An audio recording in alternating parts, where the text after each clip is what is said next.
Saudara, Anda tidak asing dengan lantunan ataupun juga melodi-melodi yang dikeluarkan dari suara biola ini? Tentu saja seharusnya sih tidak asing. Tapi tahukah Anda bahwa ini merupakan partitur asli sesuai yang dimainkan oleh Wage Rudolf Supratman pada tahun 1928. Dan ini berbeda dengan versi dari orkestra saat ini.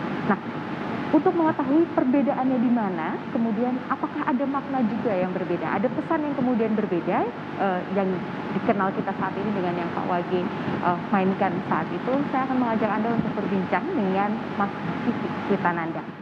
Sebetulnya perbedaannya ada di mana sih Mas Kiki, partitur asli dengan Indonesia Raya versi sekarang? Sebenarnya versi awal yang saya dapat pedoman kita pada majalah Sinpo ya, di mana pada saat itu sudah memberikan notasi berupa notasi not balok. Nah, itu kita melihat bahwa di situ tertulis adalah irama 6/8 ya. Nah, irama 6/8 itu memang terus kemudian beliau menuliskan jangan terlalu cepat. Nah, itu perbedaannya kalau 6/8 kan iramanya seperti tari ya, waltz ya kalau dalam musik barat. Nah, itu memang nuansanya mungkin jadi seperti tidak bisa seperti tegas ya. Jadi dia hanya pam param param param param. Nah, mungkin saya menangkap suasana kebatinan WR Supratman waktu itu barangkali ada romantisme rasa cinta dia untuk tanah air berbuat banyak. Jadi dia mungkin beliau tidak memikirkan tuh, wah ini seperti baris berbaris. Nah, itu mungkin perbedaannya hanya di situ, hanya lebih ke rasa ya.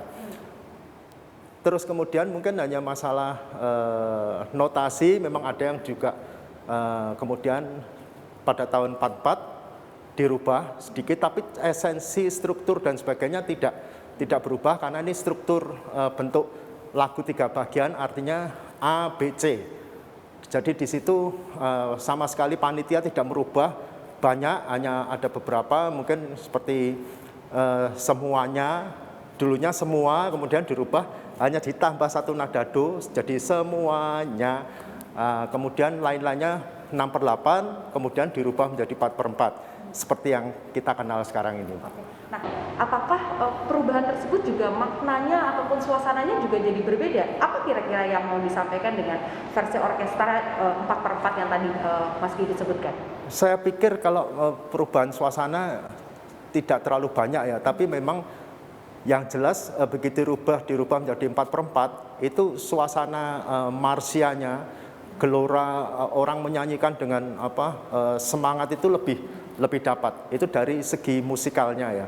Kalau lain-lainnya barangkali lebih karena kita memang harus selalu memupuk rasa nasionalisme, bahkan lewat lagu ternyata bisa menggelorakan, bisa menyatukan semua elemen manusia yang ada di NKRI ini. Oke, berarti kalau dulu hikmatnya yang dikejar, kalau sekarang ini lebih ke bagaimana kita bisa mensyukuri hal perjuangan para pejuang saat itu. Dari segi lirik juga ada sedikit yang berubah, tidak terlalu banyak begitu. Tapi kalau kita ini kan di Hari Sumpah Pemuda, tentu ini juga jadi momen penting karena cikal bakal, bisa kita bilang begitu Pak, cikal bakal Indonesia Raya, lagu Indonesia yang dibawakan di Kongres Pemuda 2 ini? Sebenarnya dulunya kan kita mengatakan itu judulnya masih Indonesia ya. Betul, karena Indonesia situasi Raya yang terjadi saat itu.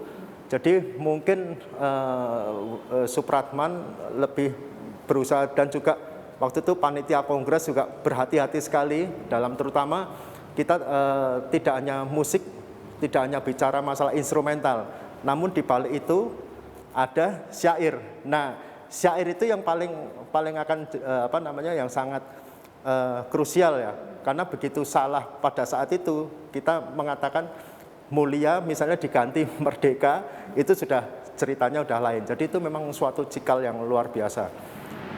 Dan saudara, kalau tadi kita sudah berbincang bagaimana kemudian melihat ataupun juga ada ternyata perjuangan lewat musik, rasanya belum pas ataupun juga ada yang kurang kalau kita belum mengembalikan lagu ataupun juga nada-nada yang dimainkan oleh W.F. Supratman pada tahun 1928 atau 93 tahun yang lalu ke rumah asalnya, yakni di Gedung Sumpah Pemuda.